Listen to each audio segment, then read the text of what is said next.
जो औरत अपने देश, अपने मुल्क, अपने पति की नहीं हो सकती, वो सचिन की कैसे हो जाएगी? सीमा सचिन के प्यार से हमें कोई लेना देना नहीं है, ना हमें कोई दिक्कत आपत्ति है। हमें देश की असुरक्षा की चिंता है। याद है या नहीं है, सरकार को बता देना चाहता हूं, इसका भाई पाकिस्तान आर्मी में है। जो लड़की हमारे यहां आई है, इसका भाई पाकिस्तान आर्मी में है। एक मुख्य बात आप लोग शायद भूल गए होंगे, याद नहीं, याद दिला दूं। पाकिस्तान ने बहुत पहले धमकी दी थी कि आने वाले समय में हर एक डिपार्टमेंट में पाकिस्तान का अधिकारी हिंदुस्तान के अंदर होगा। समझे आप? और जो हमें यह लगता है जो जल्दी सपना भी पूरा करेगा। क्यों करेगा? सीमा नाम की जो औरत है, 4 लड़के ले आई है साथ में, और जिस तरीके इसका स्वागत किया जा रहा है, जिस तरीके इसको माला पहनाई जा रही है, आने वाले वक्त में याद रहे ये औरत है। इसको हो सकता है सरकार कोई सरकारी नौकरी भी दे दे, हो सकता है इसको कहीं से चुनाव भी लड़वा दे। ये मेरा हिंदुस्तान है, 8 गोड्डे मारे पीले हो लिए काले हो लिए, मेहनत कर कर संघर्ष कर कर हमें तो बताते हैं सरकार का विरोधी, सरकार का दुश्मन। और एक औरत जो हमारा दुश्मन देश पाकिस्तान, पाकिस्तान से दुबई, दुबई से नेपाल और नेपाल से हिंदुस्तान में एंट्री करती है। सबसे बड़ा सवाल देश की हर एक एजेंसी से, इसका मतलब जो आतंकवादी हैं वो भी ऐसे देश के अंदर एंट्री करते होंगे। और उसकी एंट्री करवाने पर पहले तो एक बात को गौर से समझना, वो जो औरत है वो अनपढ़। उसने अपने पति पर आरोप लगाया है उसका पति उससे प्यार नहीं करता, बिना प्यार करे तो उसके 4 बच्चे होंगे। उसके बाद दोनों 5वीं तक पढ़े हैं, सीमा भी इधर भी। सीमा इधर जो है उसको इंग्लिश भी आती है।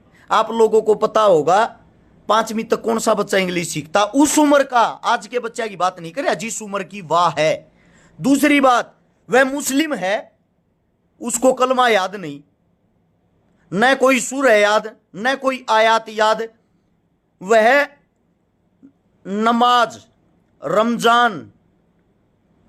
नमाज पढ़ती थी रमजान के समय, लेकिन अब भूल गई, उसको कुछ भी याद नहीं है।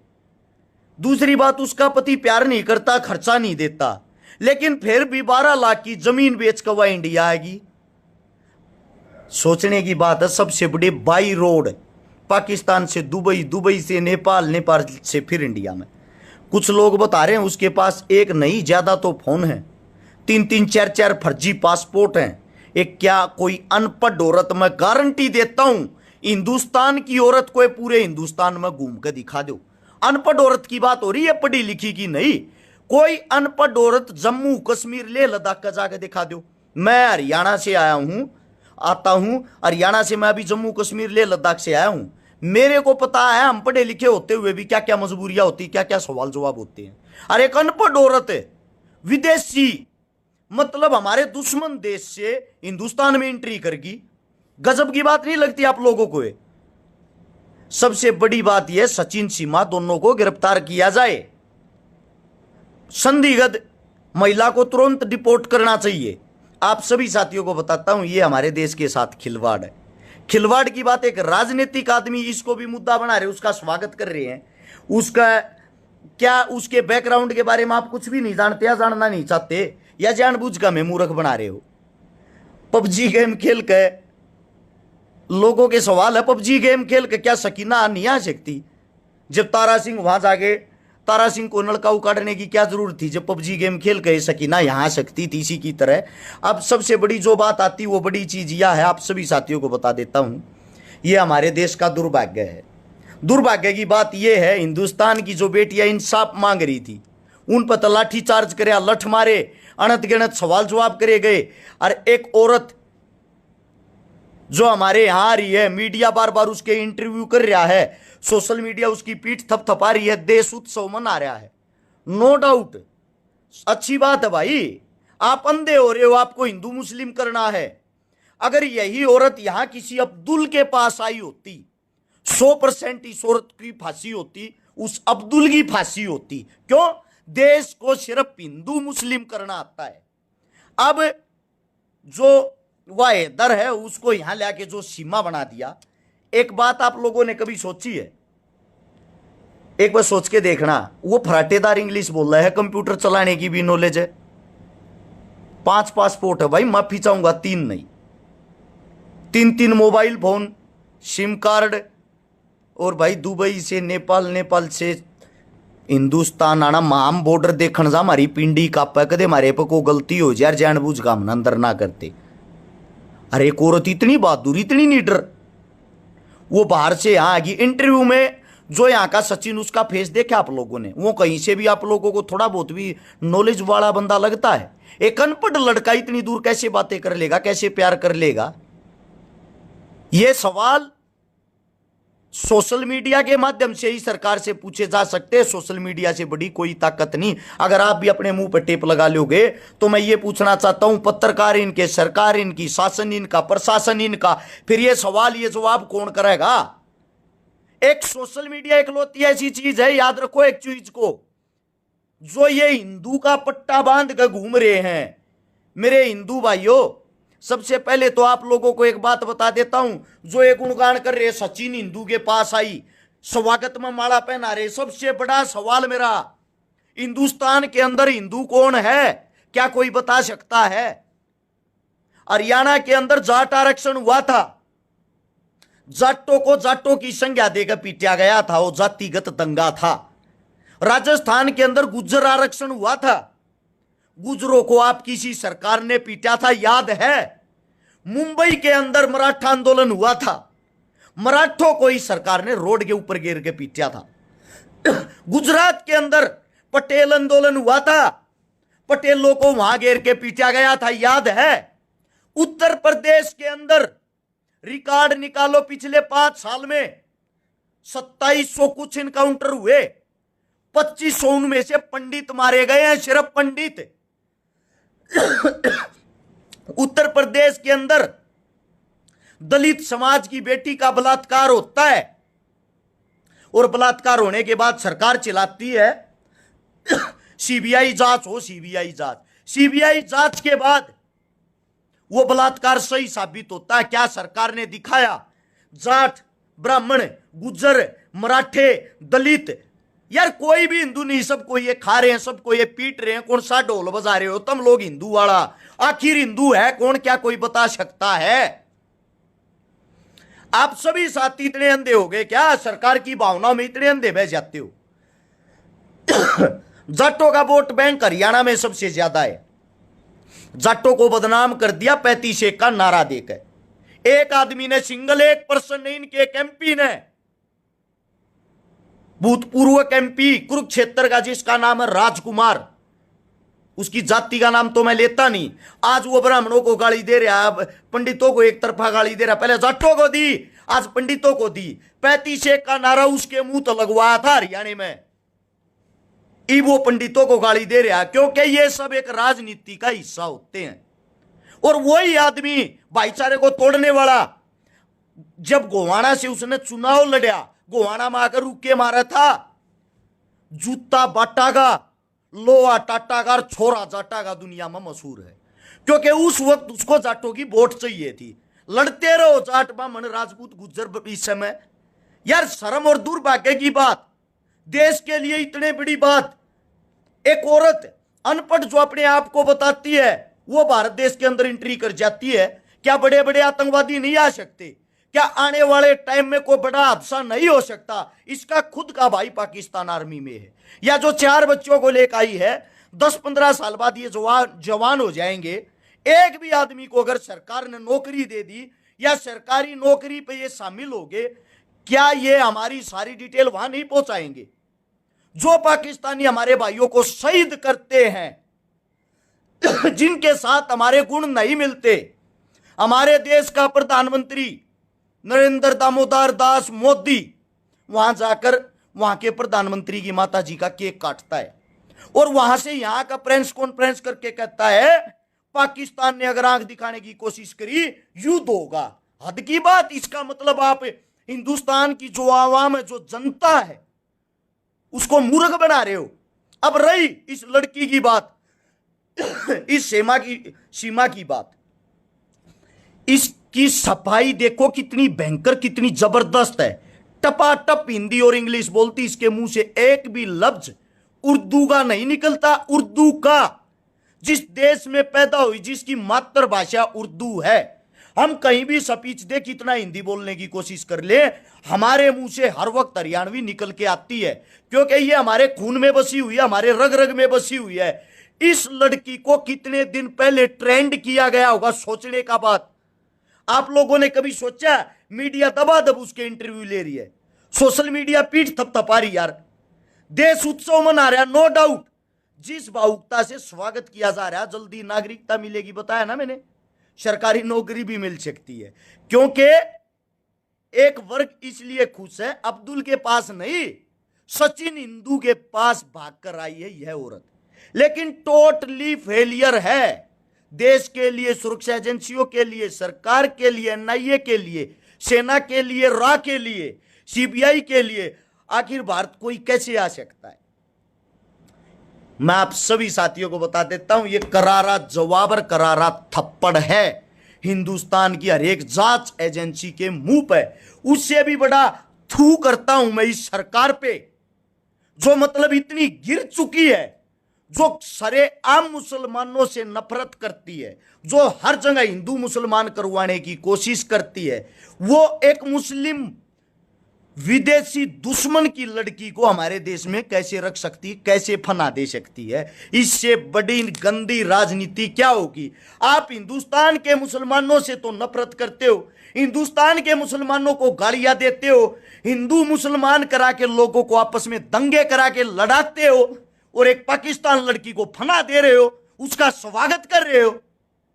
उससे भी बड़े अंधे ये आवाम, ये जनता है जो चुपचाप इस बात को सह रही है।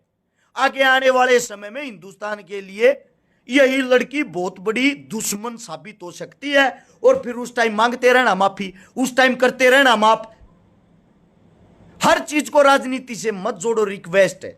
पुलवामा में गया था, जम्मू कश्मीर में गया, पाकिस्तान बॉर्डर पे मैं गया, ले लद्दाख से लगभग 100 किलोमीटर आगे, जहां पे भारत चीन युद्ध हुआ था, जो आई रेजिमेंट अपना हक मांग रही है, जिसने वो युद्ध बड़ी बहादुरी से लड़ा था, जहां हमारे 120 सैनिक थे, दुश्मन सैनिक 2500 थे, हमारे 113-14 सैनिक शहीद हुए थे।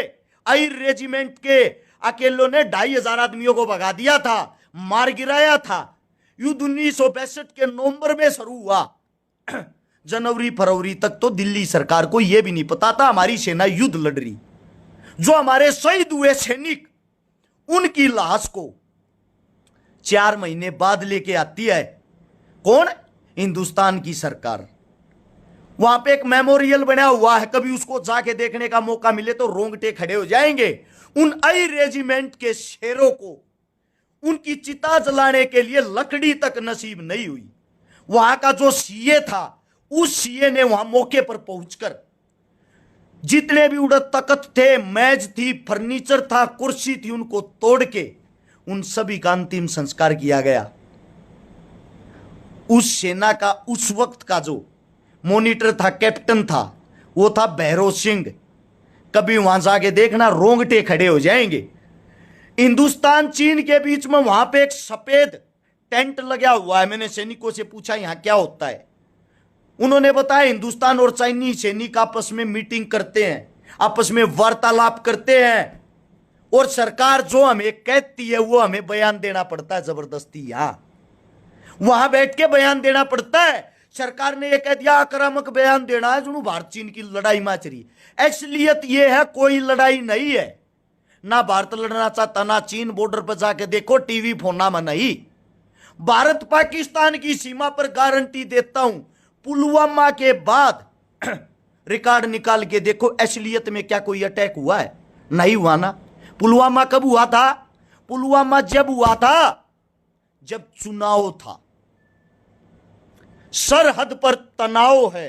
अरे चेक जाक करो कहीं जाके, हिंदुस्तान में क्या चुनाव है? जब जब हिंदुस्तान में चुनाव होता, सरहद पर तनाव होता है, वहां बलि का बकरा बना दिया जाता है, फौजियों को शहीद करवा दिया जाता है, फिर उनकी लाश पर राजनीति करने के लिए जिस एरिया का वो फौजी होता है, हमारे एमपी एमएलए जाते हैं, वहां जाकर घोषणा करते हैं, शहीद तो उसको मानते ही नहीं, मृत सैनिक को 1 करोड़ रुपया हमारी सरकार की तरफ से, वहीं उस शहीद के पलट पर लोग तालियां पीटते हैं। वाह नेताजी कमाल कर दिया। अरे नेताजी की ऐसी की तैसी, यो नेताजी थारे एक लाल न खा गया, वो दिखाई नहीं देता क्या? इस 1 करोड़ से वो इंसान वापिस आ जाएगा। नेताजी अपनी राजनीति चमका के उस एक लाश के कारण वो प्रचार करता है, हमने शहीद की पत्नी को सिलाई मशीन दी, 1 करोड़ रुपया दिया, हम शहीदों का इतना ख्याल रखेंगे। अरे ख्याल रखने वाले हो तो इनको शहीद करवाते ही क्यों हो? जीते जी इंसान की कदर नहीं, मरने के बाद उसकी लाश को बेच देते हो। जब मैं ये बातें बोलता हूं, मेरी बातें आप लोगों को बुरा लगती है? सबसे बड़ा सवाल है सीमा सचिन, आप सभी साथियों से विनती है, 6,500 आदमी आप लाइव देखने लग रहे हो, आप लोग भी अंधे हो गए क्या? इस देश का एक आवाम, एक जनता भी मर गई क्या, जो सवाल जवाब नहीं कर सकती? हर एक साथी सरकार से सवाल जवाब करे, एक पोस्ट डाले सीमा सचिन के बारे में, जो आप लोगों की आत्मा, आप लोगों का दिल कहता वो लिखकर, अगर सही है सही, गलत है गलत। एक भाई ने लिखा, अशरफ अली ने अरेस्ट शिकारा नेक्स्ट मंत्री इन हरियाणा सरकार। भाई साहब ये सपने में भी नहीं हो सकता। सच्चाई बोलने वालों की कोई कीमत नहीं होती, हकीकत बताने वालों की कोई कीमत नहीं होती। बुरा जो आदमी साची कहेगा वो आंख मांगड़ी ही मारे, किसे ना अच्छा ना लागता, अच्छा वो लागे चिकनी चुपड़ी बात करे, सुबह तक शाम तक कम 2 ट्रक झूठा के लोगा में खाली करे, वो अच्छा लागे ही न। हिंदुस्तान का बाढ़ के कारण, बरसात के कारण, हिमाचल प्रदेश का, जम्मू का, कश्मीर का, लेह का, लद्दाख का, हरियाणा का, पंजाब का विनाश होने लग रहा है, वो मुद्दा इस गवर्नमेंट को, इस न्यूज पत्रकारों को दिखाई नहीं दे रहा।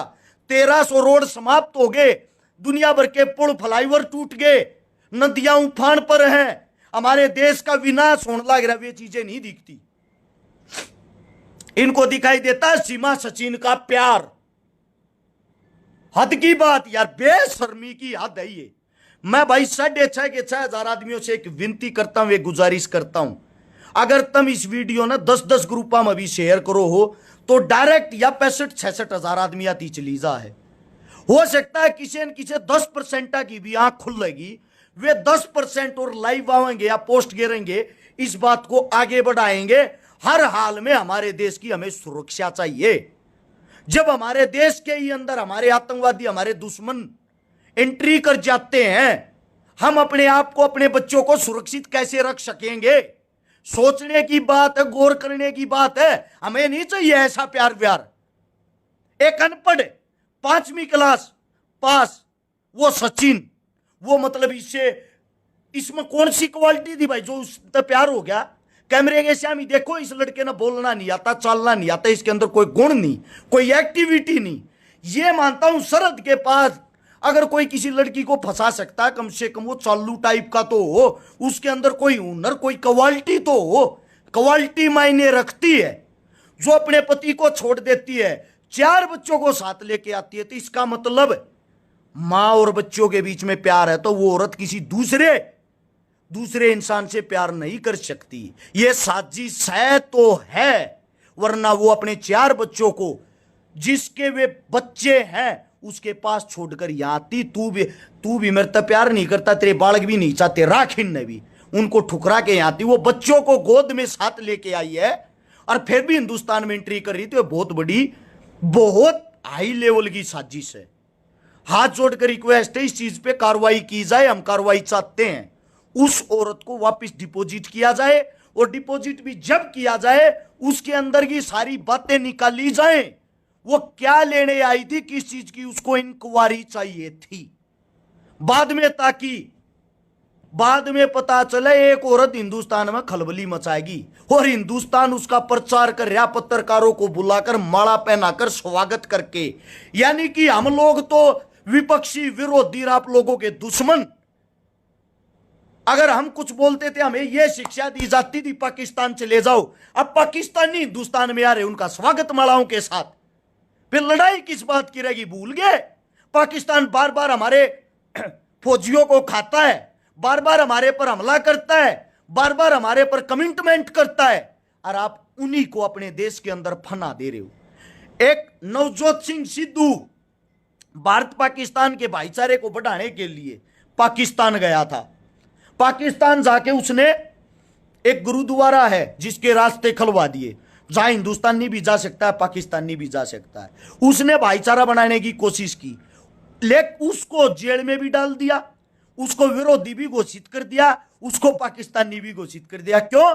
क्योंकि उस वक्त नवजोत सिंह सिद्धू ने कांग्रेस ज्वाइन कर रखी थी, वो विरोधी और विपक्षी पार्टी का था। और एक पाकिस्तानी औरत हिंदुस्तान में आती है तो हिंदुस्तान की सरकार उसका स्वागत करती है। वो दिन दूर नहीं, ऐसी ही औरत देख लेना आने वाले टाइम में कितने एमएलए में एमपी बनी पाओगी, और वह उड़े मोदी जी की काख तले बैठेगी कुर्सी घाल के, और वह पाकिस्तानी औरत तुम्हारे फैसले लेगी। इससे बड़ा देश का दुर्भाग्य क्या हो सकता है? सोच के देखो। मतलब दुश्मन का स्वागत, जो फूटी आंख हमें नहीं स्वाता, उसको हिंदुस्तान की आवाम, हिंदुस्तान की सरकार, हिंदुस्तान के पत्रकार हीरो बनाने पे लगे हुए हैं। फिर किस चीज के लिए सुरक्षाएं बढ़ा रखी हैं भाई? ये बॉर्डर पर तार वार उखाड़ दो, आन दो सब न सरेआम, आन दो और जान दो। फिर किस चीज के ड्रामे रह गई? ये ज्यादा लंबी चौड़ी बात होगी, मैं समझा आप लोगों को थक लिया हूं, मेरा कोई मन भी नहीं था लाइव आऊं। जो आप 8,000 आदमी लाइव देखो, बार बार एक ही रिक्वेस्ट कर रहा हूं, हाल फिलहाल 8,000 आदमी लाइव देखा, जो बहुत ज्यादा संख्या होती। नीचे शेयर का बटन होगा, उसको दबाओ, दबाते ही राइट हैंड को लेकर पाओगा ग्रुप, उस ग्रुप के ऊपर दबा दो, फीचर बदल गए यहाँ पे। उसमें जितने भी ग्रुप आएंगे 10-10 ग्रुप में इस वीडियो ना तुरंत शेयर कर दो, ताकि यह वीडियो हर एक अधिकारी तक, सरकार के नेता मंत्री तक, सरकार की आवाम, सरकार की जनता तक पहुंच जाए। क्योंकि आप लोगों के कोई पत्रकार नहीं, आप लोगों का कोई नहीं है, जनता ही जनार्दन है। जनता का अगर कोई है तो आप लोग ही हो। मैं एक हिंदुस्तानी नागरिक, हिंदुस्तानी बेटा होने के नाते मेरा ये फर्ज बनता था इस चीज के लिए आवाज उठाऊं। बाकी आप लोगों को जो अच्छा लगता है वही अच्छा है। सभी साथियों को राम राम। ये लंबी चौड़ी बात होगी, आप लोगों का ज्यादा समय लगा है उसके लिए माफी। जय हिंद, मिलते हैं जल्दी।